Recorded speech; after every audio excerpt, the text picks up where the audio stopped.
ये किस तरह की बैठक थी, क्या था, क्या इसमें फैसला लिया गया? देखिए, अमेरिका के साथ माननीय मोदी जी के दौरे के समय जो भारत के 3 शहरों को स्मार्ट बनाने का समझौता हुआ, तो उसमें पहले नंबर पे इलाहाबाद का नाम था। सबसे पहले तो मैं आप सबके माध्यम से माननीय मोदी जी को बहुत बहुत बधाई देता हूं कि उन्होंने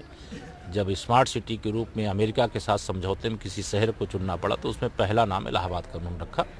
और आज उसी समझौते के क्रम में अब इलाहाबाद के विकास का अवसर आया है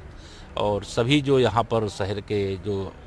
जनप्रतिनिधि हों, चाहे यहाँ के संभ्रांत नागरिक हों, चाहे प्रबुद्ध लोग हों, चाहे शिक्षक हों, चाहे चिकित्सक हों, चाहे मीडिया से जुड़े हुए लोग हों, सब ने बहुत अच्छे अच्छे सुझाव रखे। सबके सुझाव का मैं स्वागत करता हूँ और मुझे आशा है कि प्रयाग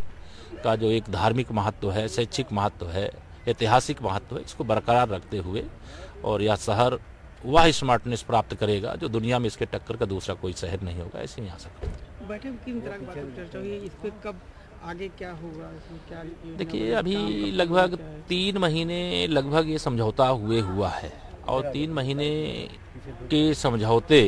के बाद कुछ ज़मीनी तैयारी करनी पड़ती है, यह हम लोग समझते हैं, क्योंकि कोई इतनी बड़ी योजना जब बननी हो तो निश्चित तौर से इतनी बड़ी योजना बनाने की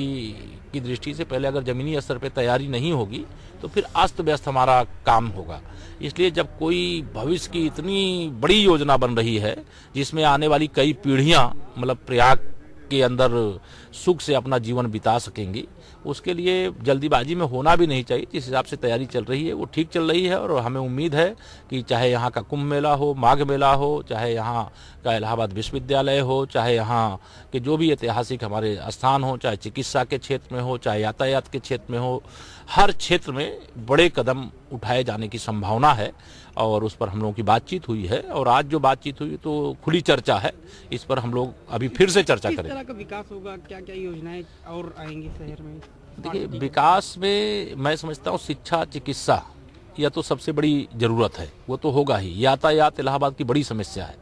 पर्यटन हमारे यहाँ के नौजवानों को रोजगार देने का बड़ा साधन है, तो जो पर्यटन रोजगार देने का साधन है उस क्षेत्र में भी बड़ा विकास हो। इंडस्ट्रियां भी ऐसी आवें जिसके कारण से इलाहाबाद प्रदूषित ना हो, लेकिन रोजगार के अवसर ठीक ठाक हमारे जवानों को प्राप्त हों, ये हम लोगों का प्रयास है। और मुझे लगता है जब स्मार्ट सिटी के रूप में यहाँ आएगा तो यहाँ लाखों लोगों को बहुत अच्छे अच्छे